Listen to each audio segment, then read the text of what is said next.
You may feel like you're old school, but all of your customers are not. So you need to stay up on the times of what is going on. And if you're wanting to continue to grow your business, it's the younger generations. Everybody's technology savvy now. So I think, there's no old school in anything at this point in life anymore. You can't revert back to, oh, well, we used to do this. Welcome to the Lion's Den, hosted by Lance Bachman. Hey, everybody. Welcome to this edition of the Lion's Den. I'm excited to have Heather Arlinghaus, co-owner with her husband, Brian, of Arlinghaus HVAC, heating and plumbing they do. And they've grown their company in the last 2 years from about $9.5, $10 million to over $20 million. She's a woman leader in the industry, pretty much dominated by men. Heather, thank you so much for being on the show. And I appreciate you telling your story and your growth. And it's been fantastic. Thank you so much, Heather. Super excited to be here today, Lance. So, Heather, let's just jump into this. How do you get into this business pretty much dominated by men? Oh, my goodness. It all started with my husband. My husband has been in this industry for 35 years now. Started as a summer job for him, and he loved it. Worked for a lot of great companies and a lot of companies that he'd never go back to. So we started Arlinghaus about 13 years ago, and it's been awesome. We started plumbing. We did HVAC for those 10 years, and now we're into plumbing and love that side of the business as well. You got into plumbing, which is obviously a very easy part to get into with HVAC, right? They go hand in hand, right? I mean, yeah. What made you decide that? Were you not growing fast enough? Did you look at that as an avenue of, hey, listen, this is another profit center for us? I think for us, it was more that our customers were already going somewhere else for their plumbing needs. And we wanted to be that one company that they could get all of their needs, HVAC and plumbing, handled by one person. They're already experiencing us. They already trust us. Why not do that as well? You work with your husband. You have kids with your husband. You co-parent together. I mean, and I'm not being rude. Everyone knows Jolene helped found One SEO with me. I work with my sister. It's, there's ups and downs and everything. How is it working with your husband day in and day out, parenting and taking all the other influences? Would you recommend it to other people? Good, bad? Oh, you know what? It is definitely a unique dynamic for us. He is more the visionary, I should say. He is a great communicator, great speaker, great leader amongst our employees and our team, whereas I am more the implementer. Let's get it done. Let's figure out how we're going to get it done. So it works really well for us. We learned, I don't know, probably about 5 years ago that you can't turn on and off the business. Like we tried, hey, let's go home and not talk about work at all. Well, that's not possible. So I think we've just gotten better at that over the last few years of being able to continue to have a great relationship. We have a ton of fun together. We enjoy the wins, which is huge. Most businesses aren't able to enjoy the wins and appreciate them, which makes us appreciate each other even more. You're a woman in a male-dominated space. You've had a lot of wins, as you said, right? You've done a lot of great things. How does that feel? I mean, you work with probably 99% men industry, maybe 90, right? I mean, you're looked as a leader in the industry. Can you talk about that? Do you take that on with pressure? Because I know you're always bringing people down to your shop, letting them see what you're doing. Can you talk to me about being a woman in a pretty much male-dominated space?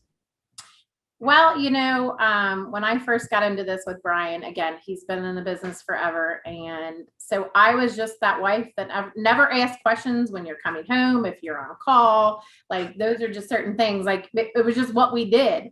So coming into this industry, I think that was really unique for us because I was already ready for that. I knew what was going on. I knew the hard work that we had to put into it.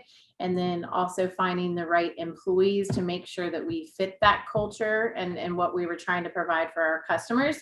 But I think the biggest difference for us is I am a woman. 87% of our customers that we go into every single day, the woman is at home. She's the one that's making the ultimate decision. So I think I can really relate to that. And we can, teach our employees of how to be able to communicate with the women of the home. And I think that is kind of what makes us a little bit more unique because we know how we want to be talked to. We don't want to be talked to that, on that techie side. We want to know how it's going to affect our home, our children, our life. So I think that's the difference and why it's, so unique for us. If you like this content and you're trying to grow your business, follow me at Lance Bachman and Lance Bachman Digital on Facebook. LFG, time to grow. You hired your first female employee. Can you talk about that? How does that make you feel? Can you tell us that process? Why her? Was there anything unique about her? Can you tell the audience what made you go down that road? Oh my goodness. So I think that's one of my proudest moments. So I've spent the last 13 years trying to decide whether or not to bring women into our workforce. And I think for me, it was more of being scared of, they're going to be at somebody's house by themselves, out late. I got in my own way. And we had been around some other companies that had some lady technicians, and we actually got referred Audrey, who now works with us. She had been in HVAC school through her high school, and we met her instantly, and she was remarkable, just so competitive. She wanted to be at that top. She wanted to learn quickly. She's not one to sit around and just take what people are telling her. She wants to go out in the field and put it, do it with her own hands and just continue to learn more. And she has been amazing. So super excited about the possibilities of where we're going. Our open interview nights, we've had lots of ladies come in. At that time, it just wasn't the right fit for us, but now we know, and we're excited about the possibilities. So let's talk about this. You've been with One SEO, I think, for about 2 years now, right? This is a digital marketing show. We're going to talk about digital marketing, about marketing overall, because you do a lot of traditional, you used to. I know you're doing some.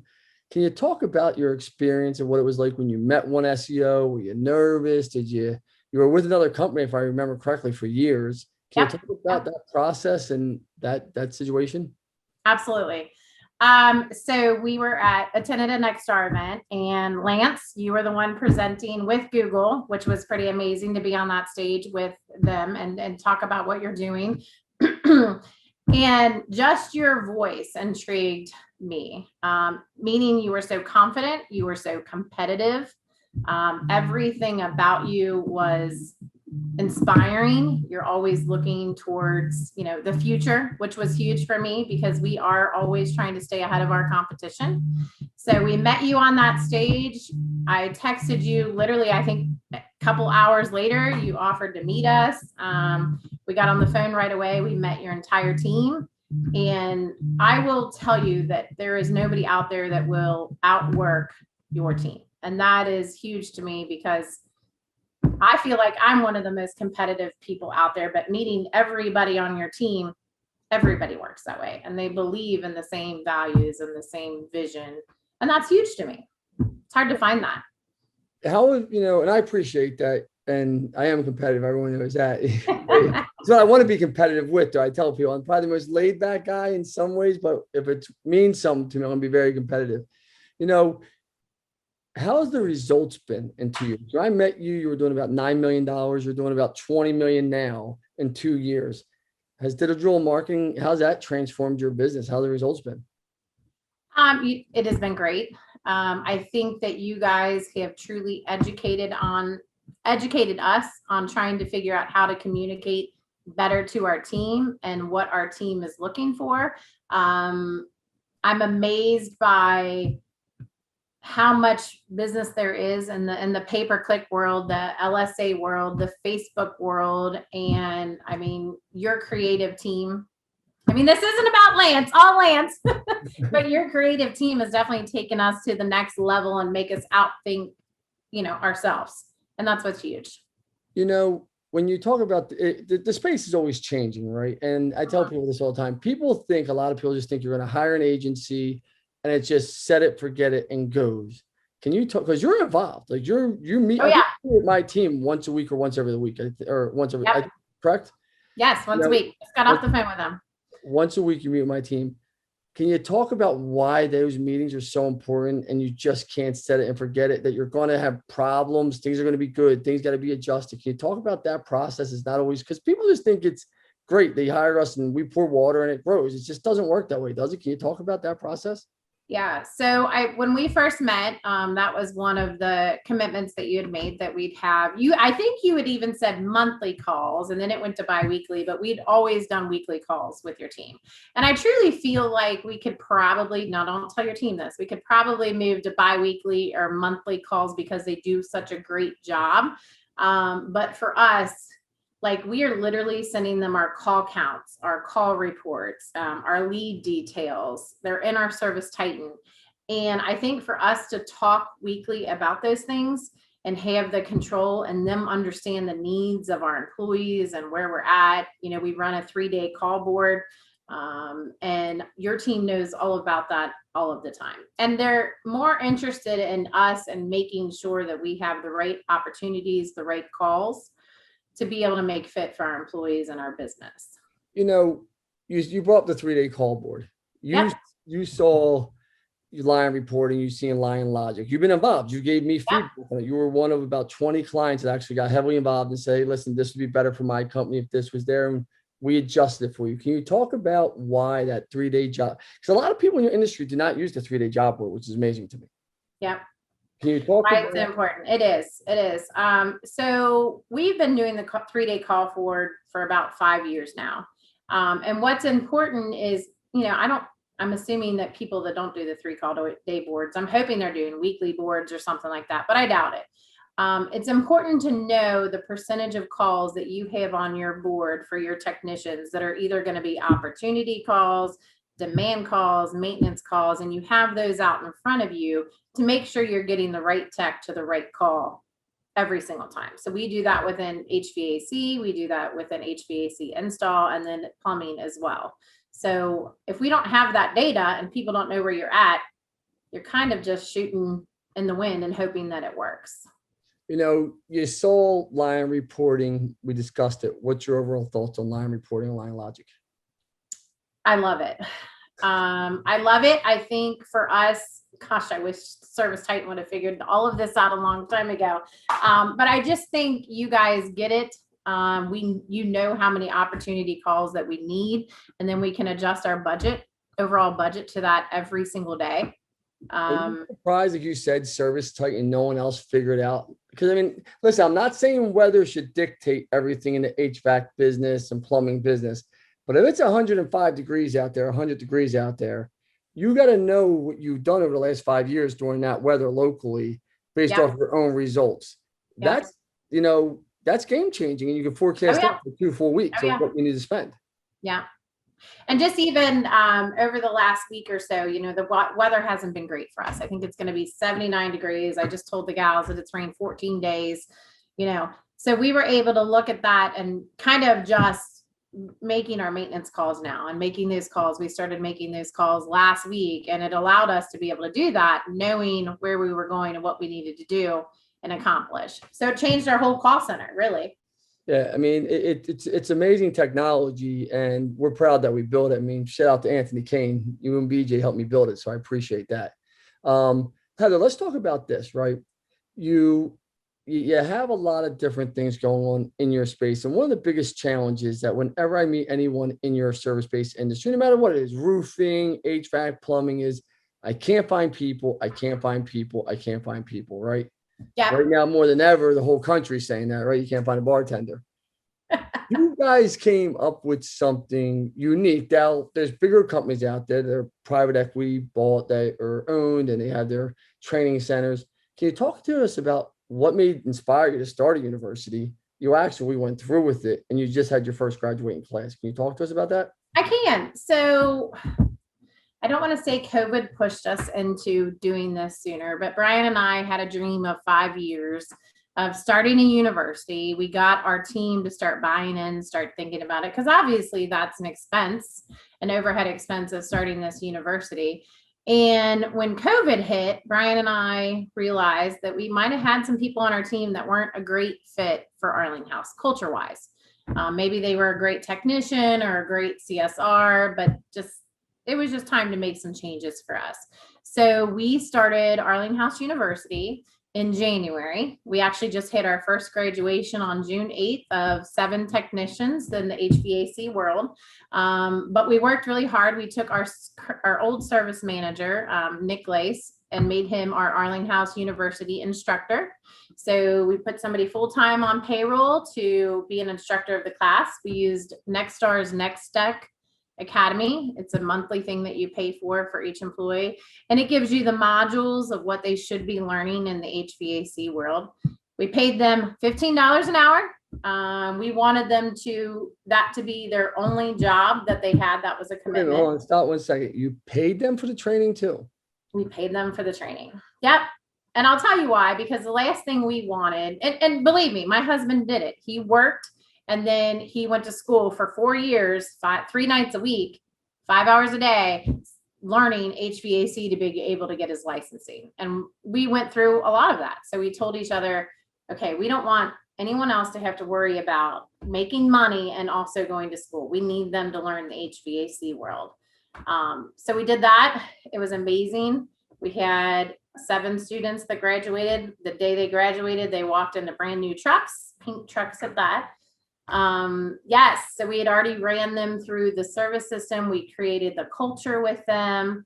They're committed to us. They love it. And they're out there doing amazing just by following a process. So let's talk about that real fast. You said culture now probably 10 times. Yep. I love the pink too. So you Thank would tell everybody how the pink story happened, but let's talk about culture first. Let's talk about why culture is so important to you. You know, and I can say this because I'm with my husband more than I'm not at all times because we work together. But I think the culture has to be really important in any type of business that you own, because we are together more often than most of us are with our families. And if they're having a bad work day or they're not happy where they're at and they're going home and taking that to their families, their families aren't going to be happy that they're working at Arlinghaus as well. So I think we hold each other to a higher standard on a daily basis. We follow our mission statement. We don't have anybody do anything that we wouldn't do. We create these relationships with our customers and send out the right employees to their home. They feel safe. They know that they're getting the best possible service, and they know that they come from Brian and I. So I think the culture is just so important, especially these days. You know, everybody's trying to find that work-life balance, and in the trades world and in our industry, that's really hard. So if they're not loving what they're doing, they're not going to do a great job for you. You know, let's tell the viewers real fast how you came up with pink as your colors, and everybody wears pink. Every technician, just so you know. Yeah. You know, I've seen it. I've seen you guys rolling 50 deep and you all got pink shirts on. So Yes. can you? So we were actually at a Nextstar event and a speaker came in and you know, he talked to 800 of us. And again, then we were like green and blue. So we had different color shirts on than everybody. But he stood on the top of a platform and he said, hey, if all you guys do the same, sell the same, and it's the same product, same presentation, what makes you different? I have a $5,000 price, a $10,000 price, and a $15,000 price. I'm going to go with the cheapest one because you all look the same, you all talk the same, and you present the same. So literally, Brian got on the plane that day and he's like, all right, we're going to pink. And I was like, what? And I was like, okay, I mean, purple's my favorite color, but if we want to go to pink, that's fine. And literally he got on Amazon and found a pink Nike shirt, which was outrageously expensive. It was like $58. And I'm like, this is not going to work. So we created this pink color that we have. And that's what we do. So people remember us and, you know, you can never, I don't want to say you can't do anything wrong, but you are definitely held to a higher standard because everybody knows who you are. 100%. You know, let's talk about this. There's been an evolution in the tech, you know, space. It's not just Nextstar, but they're helping lead the way. Other people are, that people don't realize how much money can be made as being a plumber, HVAC. I mean, more money in that industry than so many other industries. And people tend to look down on people in that industry, or they have these different views. Can you talk about how that industry is changing? And let's be realistic. Private equity firms are some of the brightest people in the world. They're buying them left and right up for a reason. Mm-hmm. Can you talk to us about that evolution and what you're seeing? So I think for us, we did things a little bit different. And I just want to talk about, so we have 4 kids. Our oldest is going to be a senior in high school. Our youngest is going to be a 3rd grader. Yeah, I know. Huge difference there. But I think for us, we truly saw the difference because Dylan, our oldest, wasn't excited about college. Quite frankly, we have to like wake him, drag him out of bed to even get him to go to high school. And I think that's when our minds started shifting, because Brian and I were always like, well, our children are going to work their way up in this business if they're interested in it. And that just kind of changed. We were seeing all these people around us that their kids had gone to college for 4 years and couldn't find a job, but yet they had all of this debt. So we started going to the local high schools where we're at and just started having conversations with the counselors of, hey, do you have any students that just school's not their thing? And that's really what has transpired over the last 2 years. And I also just think, parents probably are getting a little bit smarter that maybe school is just not their kids' things. You see a lot of change, like your inventory system. Like you guys came up and said, I'm going to be innovative. Can you talk about this? Your supplier, they deliver that you're one of the few people that said to your supplier, you're going to deliver all of our stuff directly to the job. We are not going to have people in a warehouse, inventory in, inventory out. Can you tell us what made you make that decision and what was the process? Because that's a big decision to make. It is. So when we moved into this building, and I guess we've been in here for about 5 years, we didn't create a huge warehouse space because we knew that, oh my gosh, we'd need huge amounts of warehouse square footage to be able to hold all of our equipment that we needed, doing 8 to 9 to 10 installs every day. That's a ton of systems that have to come in and out.